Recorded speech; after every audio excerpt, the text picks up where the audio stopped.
Assalamualaikum warahmatullahi wabarakatuh. Allahu akbar, Allahu akbar, Allahu akbar, Allahu akbar, Allahu akbar, Allahu akbar, Allahu akbar, Allahu akbar, Allahu akbar, Allahu akbar kabira walhamdulillahi katsira wa subhanallahi bukratan wa asila. La ilaha illallah wahdahu la syarika lah. Lahul mulku wa lahul hamdu yuhyi wa yumiitu wa ala kulli syai'in qadir. Alhamdulillahilladzi syara'a li ibadihi at-taqarruba ilayhi bi dhabhil qurban wa qarana an-nahra bis salati fi muhkamatil Qur'an wa asyhadu anna Muhammadan abduhu wa rasuluh lahul fadli wal imtinan. Asyhadu an la ilaha illallah wa asyhadu anna Muhammadan abduhu wa rasuluh. Allahumma shalli wa sallim wa barik ala sayyidina wa nabiyyina wa habibina wa shafi'ina wa zukhrina wa maulana Muhammad wa ala alihi wa ashabihi wa zurriyyatihi wa azwajihi wa asbahihi ajma'in. Amma ba'd, fa ya ayyuhal hadirun, usikum wa iyaya bi taqwallah faqad fazal muttaqun. Qala Allah ta'ala fil kitabil karim, a'udzu billahi minasy syaithanir rajim. Bismillahirrahmanirrahim. Inna a'tainakal kautsar fasalli li rabbika wanhar inna syani'aka huwal abtar. Qala Allah ta'ala fi ayatil ukhra, qad kanat lakum uswatun hasanatun fi Ibrahim wal ladzina ma'ahu. Shadaqallahul adzim.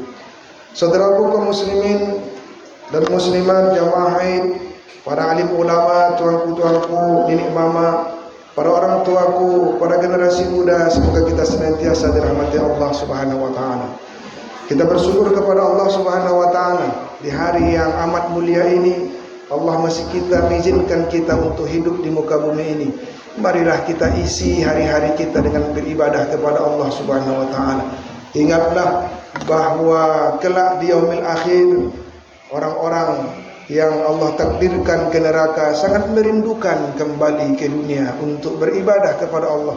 Rabbana abasarna wa sami'na farji'na na'mal salihan inna muqinun. Ya Allah, kami sudah lihat dan saksikan, kami sudah dengar dan merasakan bagaimana penderitaan orang-orang di neraka ini. Kini kami menjadi orang-orang yang yakin. Maka kembalikan kami lagi ya Allah ke muka bumi supaya kami beribadah kepada Allah. Maka selagi kita hidup di muka bumi ini, jangan kita sia-siakan hidup kita.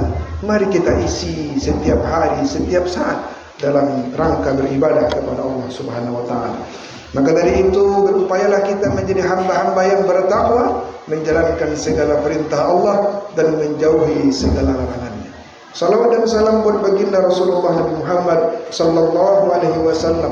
Allahumma shalli ala sayyidina Muhammad wa ala alihi wa ashabihi ajma'in. Saudaraku kaum muslimin jamaah haid yang dimuliakan Allah, di Idul Adha ini serangkaian ibadah Allah syariatkan kepada umat Islam. Di antaranya adalah ibadah haji, kemudian ibadah kurban, dan juga melaksanakan salat sunat Idul Adha seperti yang baru kita lakukan. Didahului 2 rakaat salat, lalu kemudian khutbah Idul Adha. Rangkaian-rangkaian ibadah di Idul Adha ini tidak terlepas dari sejarah Nabi Ibrahim alaihissalam. Nabi Ibrahim adalah nabi kekasih Allah yang digelar dengan Khalilullah, sementara baginda Nabi Muhammad adalah kekasih Allah yang digelar dengan Habibullah. Kedua nabi ini kita sebut-sebut dalam setiap salat kita, bersalawat Allahumma salli ala sayyidina Muhammad wa ala ali sayyidina Muhammad kama sallaita ala sayyidina Ibrahim wa ala ali sayyidina Ibrahim, dan seterusnya. Saudaraku yang dimuliakan Allah, kalau kita ingin membaca kisah Nabi Ibrahim tentu tidaklah cukup di waktu yang singkat ini. Karena Nabi Ibrahim adalah nabi kekasih Allah yang juga menjadi uswatun hasanah. Ada 2 nabi yang disebut dalam Al-Quran sebagai uswatun hasanah, sebagai teladan, yaitu Nabi Ibrahim dan Nabi Muhammad SAW. Dalam surah Al-Mumtahanah ayat 4 yang kita bacakan tadi, qad kanat lakum uswatun hasanah fi Ibrahim wal ladina ma'ahu. Sungguh ada dalam diri Nabi Ibrahim itu contoh teladan yang baik beserta orang-orang bersama. Apa betul keteladanan Nabi Ibrahim? Banyak sekali. Di antaranya yang patut kita renungkan pada hari ini adalah Nabi Ibrahim alaihissalam sukses membentuk keluarga yang bahagia dunia akhirat. Nabi Ibrahim mampu membentuk keluarga yang saleh, istrinya yang salehah, dan anak-anaknya yang saleh, terutama Nabi Ismail alaihissalam. Merenungkan ini patut kita lakukan mengingat kondisi keluarga di sekitar kita, bahkan di Indonesia ini memang cukup memprihatinkan. Misalnya, tingginya angka perceraian di Sumatera Barat ini sepanjang tahun 2022 Januari sampai November itu dirilis oleh Pengadilan Agama ada 9.648 kasus perceraian. 2.484 itu adalah cerai karena ditalak oleh suaminya. Bahkan ada 7.164 kasus itu gugat cerai. Ibu-ibu yang minta cerai pada suaminya 7.000 lebih dalam 11 bulan. Bayangkan apa yang terjadi kira-kira dalam keluarga itu. Memang dibolehkan dalam syariat, tapi sangat dibenci oleh Allah karena dampaknya sangat berbahaya bagi anak-anaknya, bagi keluarganya. Tidak sedikit kasus-kasus kenakalan remaja itu berasal dari keluarga yang broken home, keluarga yang sudah berpisah. Walaupun ada 1-2 di antaranya tetap bisa bertahan, tetap berprestasi, tapi tidak menjadi kebanyakan. Kebanyakan justru mereka menjadi anak-anak yang bermasalah. Lain lagi dengan kasus anak-anak remaja kita yang diancam oleh narkoba misalnya. Sudah lama BNN itu merilis setiap hari itu ada 50 orang yang mati sia-sia gara-gara narkoba di Indonesia ini. 50 orang. Di Sumatera Barat ini ada banyak juga kasus narkoba. Di Indonesia ada 53.405 tersangka. Itu yang baru tersangka, yang ketahuan. Belum lagi yang tak ketahuan. Di tahun 2021 ada 43.320 yang direhabilitasi. Dan kebanyakan mereka yang meningkat itu angka-angkanya adalah remaja di usia 15 sampai 24 tahun. Lain lagi anak-anak remaja kita dengan kecanggihan teknologi hari ini diancam dengan teknologi, dengan internet misalnya, dengan Android misalnya, membuat mereka bisa berpikir negatif. Mereka terpapar dengan pornografi sehingga kasus-kasus perzinahan juga meningkat. Perzinahan, LGBT, bahkan yang mewujudkan terakhir incest, berhubungan suami istri yang sehubungan darah, anak dengan orang tuanya, nauzubillah min dzalik, sampai kepada tawuran, bahkan pembunuhan. Siapa yang bertanggung jawab terhadap kenakalan anak-anak ini? Remaja-remaja ini yang rentan dengan perilaku buruk dari lingkungan sekitar. Tentu dalam Islam yang paling bertanggung jawab untuk membina anak itu adalah ayah dan ibu. Ya ayyuhalladzina amanu qu anfusakum wa ahlikum nar. Wahai orang-orang beriman, pelihara dirimu dan keluargamu dari api neraka.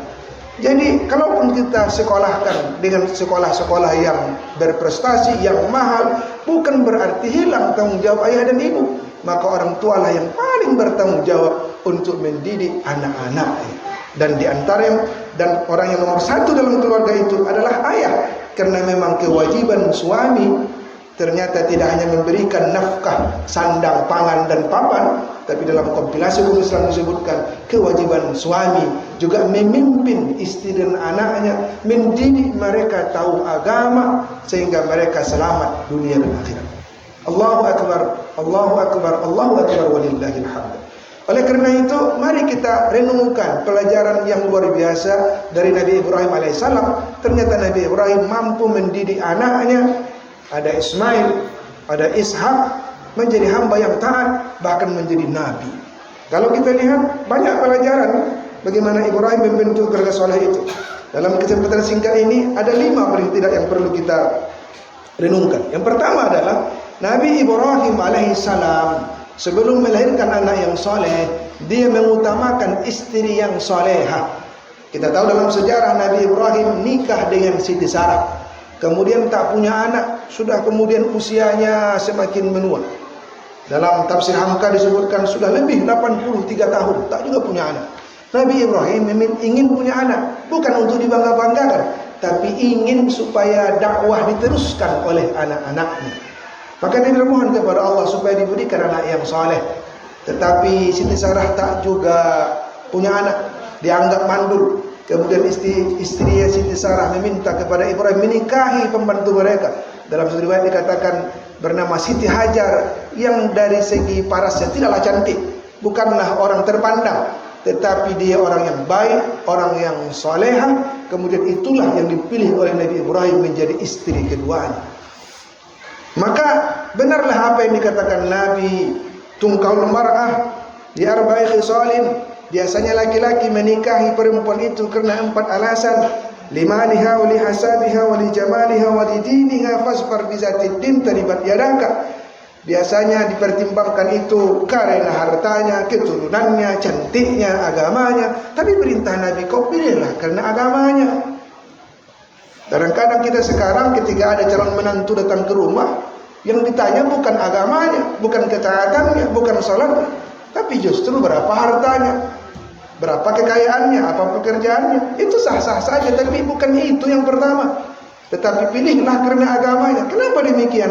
Karena bagaimana mungkin bisa lahir anak-anak yang baik akhlaknya dari seorang ibu yang bejat, yang tak sholat, seorang ibu yang sukanya hanya berbuat maksiat, seorang ibu yang sukanya hanya menebar fitnah, gosip ke sana kemari, tidak memiliki akhlak yang mulia. Bagaimana dia bisa melahirkan anak-anak yang soleh dan soleh? Maka pilihlah pasangan hidup itu karena agamanya, dan itu yang dilakukan oleh Nabi Ibrahim alaihissalam. Dan akibatnya apa? Kesalehan Ibrahim, kesalehan istrinya menurun pada anaknya. Walaupun ini bukan satu-satunya. Kadang-kadang soleh juga orang tuanya, anaknya belum tentu kena faktor lingkungan. Tapi paling tidak yang paling pertama pendidikan itu memang basisnya keluarga. Yang pertama kali yang bersentuhan anak itu adalah ayah dan ibunya. Maka Nabi Ibrahim dalam Al-Quran dikatakan, Inna Ibrahim lahalimun awwahum munib. Sungguh Ibrahim itu memiliki sifat halim, santun, sangat sabar. Fabasyarnahu bighulamin halim. Kemudian Allah pun menganugerahkan kepada Nabi Ibrahim seorang anak yang juga bersifat halim. Dan lihat itu, ada hubungan antara sifat ayah dengan sifat anaknya. Maka sifat ayah, sifat ibu akan menjadi teladan bagi anak-anaknya. Kalau kita ingin anak kita rajin ke masjid, tentu orang tua harus ke masjid. Kalau senang hati kita melihat anak-anak yang baca Quran, rajin baca Quran, tentu ayah ibu harus rajin baca Quran. Kalau orang tua tak sholat, orang tua tidak mengaji, tidak pernah baca Quran, sulitlah melahirkan anak-anak yang taat kepada Allah Subhanahu wa taala. Maka pendidikan terbaik itu adalah dengan keteladanan. Kata Syekh Abu Usman Al-Hariri, seorang sufi, fi'lun min hakimin fi alfi rajulin anfa'u min mau'izati alfin rajulin fi rajulin. Bahwa mendidik seseorang dengan keteladanan, satu orang mendidik 1000 orang dengan keteladanan, itu lebih baik daripada 1000 orang mendidik satu orang hanya dengan nasihat. Sekali lagi, satu orang mendidik 1000 orang dengan cara keteladanan, contoh yang baik, lebih baik, lebih bermanfaat, lebih mangkus, lebih efektif ketimbang 1000 orang mengajari satu orang tapi hanya dengan nasihat tok, tidak diiringi dengan keteladanan. Demikian pentingnya keteladanan, dan itu akan terbentuk dengan pasangan yang juga soleh dan solehah. Allahu Akbar, Allahu Akbar, Allahu Akbar, walillahil hamd. Yang kedua, Nabi Ibrahim alaihissalam itu mendidik anaknya untuk menegakkan sholat, memperhatikan lingkungan yang baik, dan menjadikan masjid itu sebagai pusat pendidikan masyarakat. Suatu ketika Siti Hajar melahirkan Ismail, masih keadaan menyusui, masih bayi, diantarkanlah mereka ke sebuah daerah yang sangat tandus yang sekarang kita kenal dengan Makkah. Nabi Ibrahim hanya meninggalkan sebungkus kurma dengan kantong air. Kemudian Nabi Ibrahim meninggalkan keduanya di sana, belum ada orang di sana.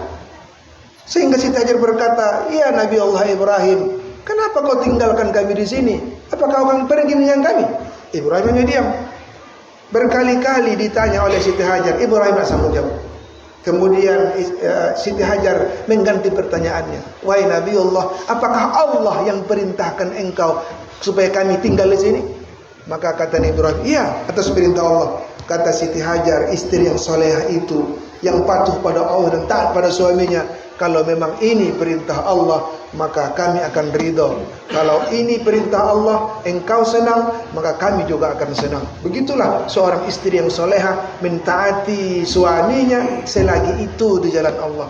Ibrahim pun meninggalkan keduanya, kemudian sampai di ada tanah yang atau bukit kecil. Di balik bukit itu, kemudian dia menghadap kepada Ka'bah. Lalu Nabi Ibrahim pun berdoa, mengangkat kedua tangannya. Diabadikan dalam Quran surah Ibrahim ayat 37. Rabbana inni askantu min zurriyyati biwadin khairi zi zar'in 'inda baitikal muharram. Rabbana liyuqimus salata faj'al af'idatan minan nasi tahwi ilaihi warzuqhum minas samarati la'allahum yashkurun. Ya Tuhan kami, sungguh aku telah menempatkan sebagian keturunanku di lembah yang tak punya tanam-tanaman di dekat rumah engkau Baitullah yang dihormati. Ya Allah ya Tuhan, demikian kulakukan agar mereka mendirikan salat. Jadikanlah mereka ya Allah, kelak hati sebagian manusia cenderung kepada mereka dan diberi rezekilah mereka dari buah-buahan, mudah-mudahan mereka bersyukur. Kalaulah kita meninggalkan anak istri kita di tempat seperti itu, apalah kira-kira doa kita? Mungkin doa kita, ya Allah selamatkan mereka, jangan diganggu binatang buas, diberilah mereka makan. Ternyata bukan itu yang diminta oleh Nabi Ibrahim. Nabi Ibrahim berminta, ya Allah, ku jadikan mereka di sini supaya mereka mendirikan salat karena dekat dengan Baitullah. Baru Nabi Ibrahim meminta supaya nanti kelak manusia juga condong kepada mereka, banyak datang kemari, berbagai macam buah-buahan ada di sini. Walaupun Mekah itu tandus, tetapi berbagai macam buah-buahan datang ke sana. Dan ternyata doa Nabi Ibrahim itu dikabulkan. Ismail menjadi tokoh yang mendirikan salat, bahkan membangun Ka'bah. Kemudian semakin ramailah orang, dan dari keturunan Nabi Ismail lahirlah baginda Rasulullah Muhammad sallallahu alaihi wasallam. Maka intisarinya ingin mendidik anak yang soleh itu, dirikan salat. Dirikan salat. Sebagaimana Nabi Ibrahim mendidik anaknya mendirikan salat. Nabi Muhammad mengajarkan, kalau sudah 7 tahun anakmu, kamu didiklah salat. Kalau sudah 10 tahun tak mau juga solat, fadribuhu alaihi, pukullah dia. Begitu pentingnya solat itu. Tapi kalau sudah anak itu tidak solat, orang tuanya tidak solat, alamat celakalah keluarga itu. Maka dirikan solat ini benteng yang paling luar biasa. Karena setiap saat, sehari 5 kali kita solat, ingat kepada Allah subhanahu wa ta'ala. Bahkan Nabi Muhammad khusus diperintah Allah, wa'mur ahlaka bis-shalah wastabir 'alaiha. Wahai Nabi Muhammad, perintahkan keluargamu mendirikan salat, bersabarlah engkau mendidik mereka untuk salat itu. Kata Wahbah Zuhaili dalam tafsir Al-Munir, setelah ayat itu turun, Nabi Muhammad setiap pagi, setiap subuh membangunkan putrinya Fatimah dan menantunya Ali bin Abi Thalib untuk melaksanakan salat subuh. Ayo salat subuh, salat subuh, salat subuh. Apa mungkin Ali bin Abi Thalib itu bisa kesiangan, Fatimah kesiangan? Tidak mungkin. Tapi begitu tanggung jawab Nabi Muhammad sebagai orang tua, tetap mengingatkan anaknya, ayo salat subuh. Bagaimana dengan kita? Apakah kita juga membangunkan anak-anak kita untuk salat subuh? Bukan kesiangan, berjamaah di masjid. Apalagi yang laki-laki. Asqalus shalah 'alal munafiqin. Salat yang paling berat bagi orang munafik itu adalah salatul isya wa salatul fajr. Salat isya dan salat subuh. Lau ta'lamuna ma fihi ma fatahum wa lahawan. Seandainya mereka tahu bagaimana keutamaan salat isya dan subuh berjamaah itu, maka mereka akan datang ke masjid walau dalam keadaan merangkak-rangkak. Maka dirikan masjid, dirikan salat di masjid. Saudaraku yang dimuliakan Allah, ini kunci sukses mendidik anak-anak. Kalau ada anak kita di perantauan, ketika kita telepon mereka, apa pertanyaan pertama kita? Sudah makan, lain sehat. Tapi jangan lupa, sudah sholat tidak? Ini sangat penting. Karena kata Allah dalam Quran, Inna salata tanha 'anil fahsya'i wal munkar. Orang-orang yang betul-betul salat, benar salatnya, hadir kalbunya ketika salat itu, dia memahami makna salat, maka tak mungkin dia berbuat fahsya, tak mungkin dia berbuat mungkar. Fahsya itu adalah keburukan yang terkait dengan syahwat seksual. Seperti tadi zina, LGBT, incest, itu adalah fahsya. Sementara mungkar, kejahatan-kejahatan yang bersumber dari kepala dan perut, korupsi, kolusi, mengicu orang, menipu orang, menzalimi orang, narkoba, itu adalah mungkar. Orang-orang yang mendirikan salat akan terhindar dari fahsya dan mungkar. Kemudian yang penting lagi adalah Nabi Ibrahim alaihissalam memilih lingkungan yang baik, yang steril dari kemaksiatan. Ketika itu dekat Ka'bah. Maka kalau kita ingin mendidik anak, didiklah mereka di tempat yang baik.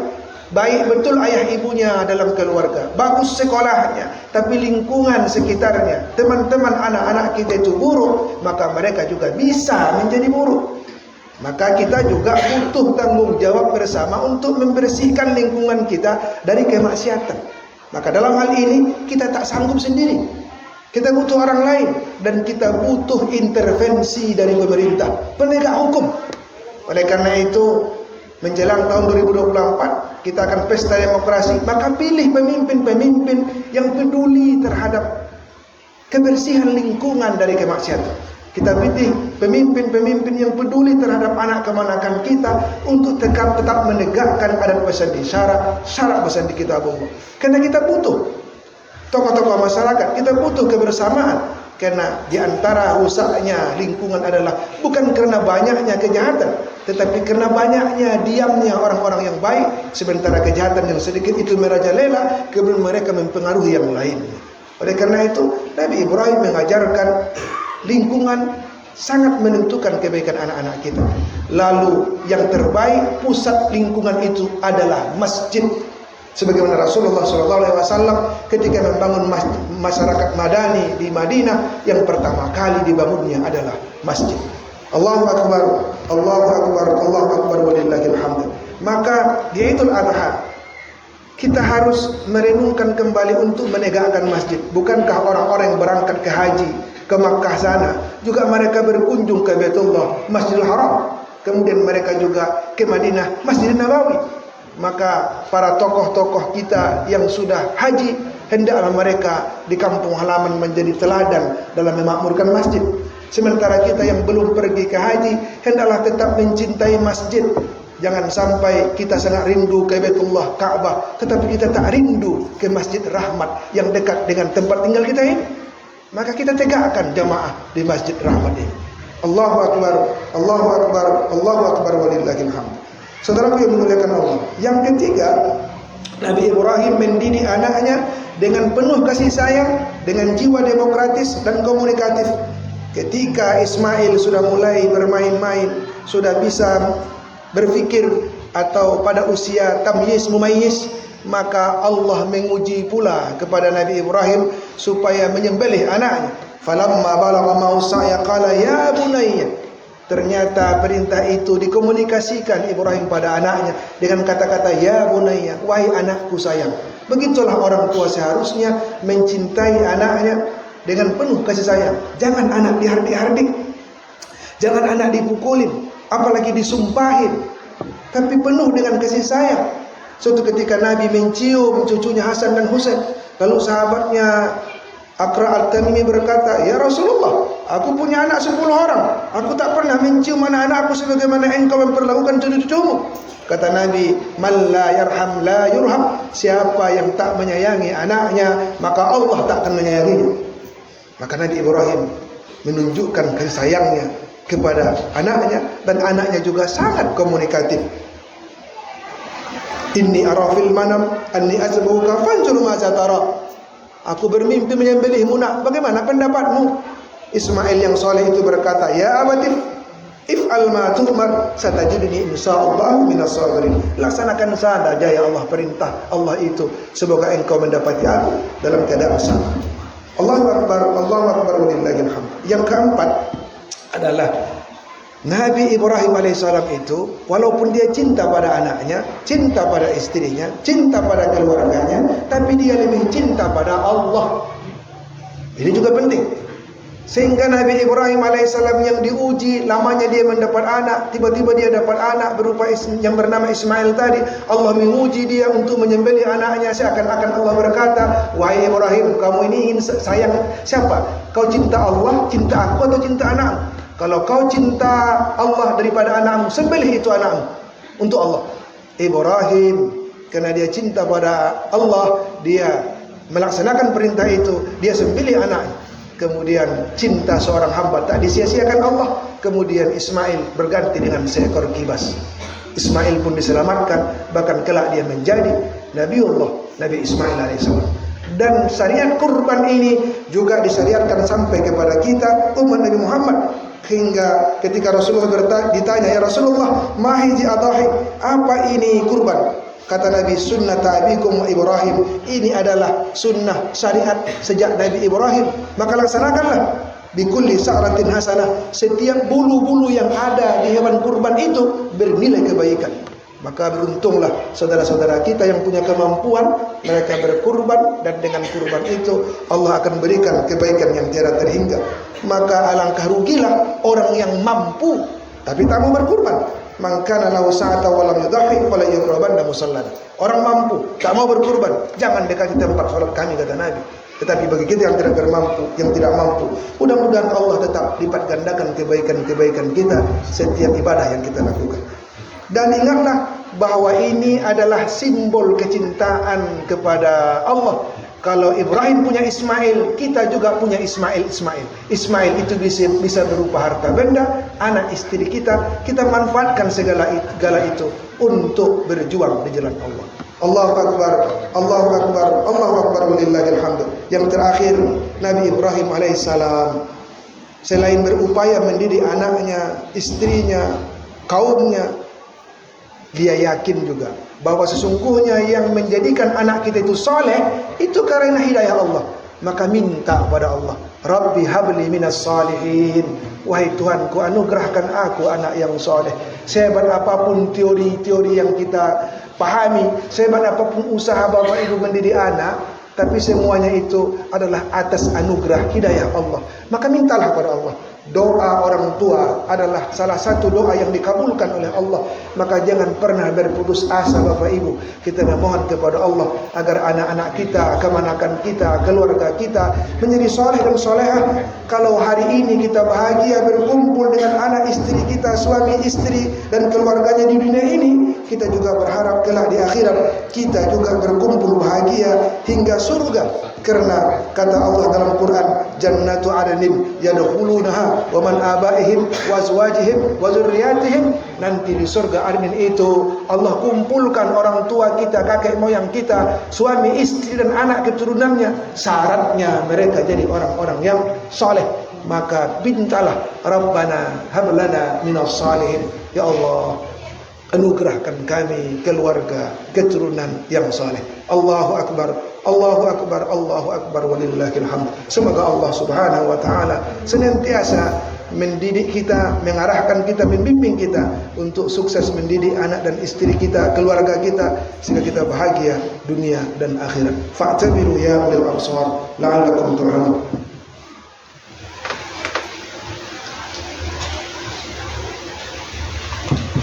Allahu akbar, Allahu akbar, Allahu akbar, Allahu akbar, Allahu akbar, Allahu akbar, Allahu akbar, walillahil hamd.